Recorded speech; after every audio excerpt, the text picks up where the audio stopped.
میرے دوستوں بزرگوں، قرآن کریم کی سب سے بڑی آیت سورہ بقرہ کی 282 نمبر آیت مداینت توحید کے بارے میں نہیں ہے، شرک کے بارے میں نہیں ہے، نماز روزہ زکوٰۃ کے بارے میں نہیں ہے، حج کے بارے میں نہیں ہے، اور عبادات کے بارے میں نہیں ہے۔ کس بارے میں؟ سب سے بڑی آیت ایک صفحے کی لین دین کے بارے میں، پورا ایک صفحے کی سب سے بڑی قرآن کریم کی آیت اللہ تعالیٰ نے لین دین کے بارے میں اتاری ہے کہ معاملات صاف رکھنا، لین دین صاف رکھنا، معاملات کو اپنے واضح رکھنا۔ آج ہم جتنی بھی لڑائیاں ہیں ساری کس وجہ سے ہیں؟ لین دین معاملات کی وجہ سے ہمارے۔ سرکار دو عالم صلی اللہ علیہ وسلم تو اس شخص کی نماز جنازہ نہیں پڑھایا کرتے جس پر قرض ہوا کرتا تھا۔ قرض حقوق العباد میں سے چھوٹا جرم ہے۔ کسی سے لوٹ لینا، کھسوٹ لینا، چوری کر لینا، ڈاکہ ڈال لینا، دھوکہ سے لینا، 2 نمبر کو 1 نمبر بتا کے لینا، میراث کا مال کھا جانا، چھوٹے بھائی کا کھا جانا، بہن کا کھا جانا، یہ قرض سے زیادہ سنگین جرائم ہے۔ رسول اللہ صلی اللہ علیہ وسلم کے پاس جب بھی جنازہ آتا، آپ علیہ السلام سوال کرتے، حل علیہ دین، اس پہ قرضہ تو نہیں ہے؟ صحابہ فرماتے نہیں ہے۔ آپ علیہ السلام جنازہ پڑھاتے۔ اگر قرضہ ہوتا آپ علیہ السلام نماز جنازہ نہیں پڑھاتے تھے، فرمایا کرتے تھے صلو علی اخیکم، اپنے بھائی پہ نماز جنازہ پڑھ لو، میں نہیں پڑھا رہا۔ صرف معاملات صاف کروانے کے لیے ہمارے کہ اتنا سنگین جرم ہے انسانوں کو تکلیف پہنچانا کہ رسول اللہ صلی اللہ علیہ وسلم نماز جنازہ نہیں پڑھا رہے۔ ایک دفعہ آپ علیہ السلام نے ایک میت آئی، آپ نے سوال، حل علیہ دین، کوئی قرضہ ہے؟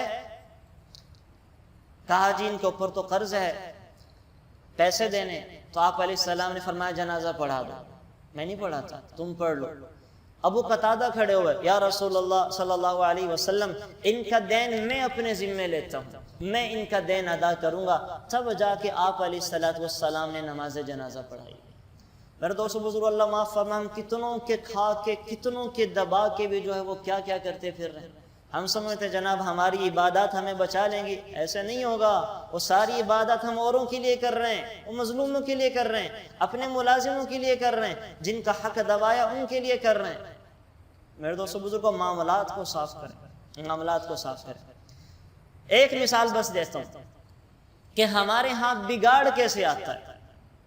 عام طور پہ والد صاحب کا چلتا کاروبار ہے، 3 بچے ہیں، ایک بچے کو، بڑے بیٹے کو والد صاحب نے اپنے ساتھ لگا لیا، چھوٹا پڑھنے کے لیے باہر چلا گیا، درمیان والے نے ملازمت شروع کر دی، بیٹیاں ہیں۔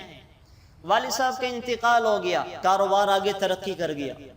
ہوتا کیا ہے، بڑا بیٹا کہتا ہے کہ جناب کاروبار تو سارا میں نے سنبھالا ہے، میرے 2 حصے ہونے چاہیے۔ چھوٹا کہتا اچھا ہمارے حصے کے بھی کھاتا رہا، آپ کو تو کچھ بھی نہیں ملنا چاہیے۔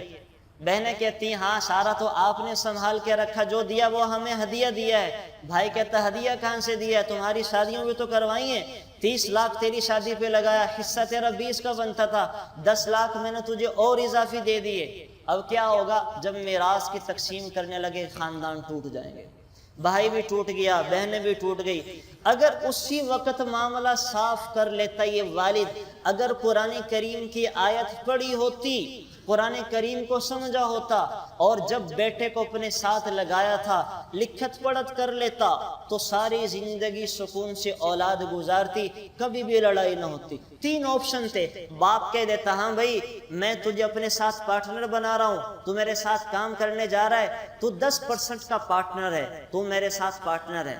یا کہہ دیتا ہاں بھائی میں تجھے اپنی دکان پہ، مکان پہ، فیکٹری پہ ملازم رکھ رہا ہوں، میں تجھے ایک تنخواہ دار کی طرح تنخواہ دوں گا۔ یا تیسرا آپشن باپ کہہ دے کہ بھائی تو میرا معاون ہے، نہ پارٹنر ہے نہ تو میرا ملازم ہے، تو میرا معاون ہے، تو میرا بچہ ہے، میرے ساتھ کام کرے گا۔ یہ 3 آپشن اگر باپ لکھت پڑھت کر لیتا، آنے والی نسلوں میں لڑائی نہ ہوتی۔ لیکن وہ والد صاحب بغیر لکھت پڑھت کے، بغیر کسی وضاحت کے دنیا سے فوت ہو کے چلے گئے، اپنے خاندان والوں کو لڑوا دیا، خاندان بھی ٹوٹا، لڑائی جھگڑے بھی ہوئے، اور اللہ معاف فرمائے قتل و غارت گری تک بھی نوبت آتی ہے۔ ہمارے پاس تو روز یہ مسائل آتے ہیں، یہ لڑا، اس سے لڑ، اس کو مار، اس کے خلاف مقدمہ کروا۔ کیوں؟ صرف لین دین کے اندر صفائی کوئی نہیں ہے، معاملات کا پتہ کوئی نہیں ہے۔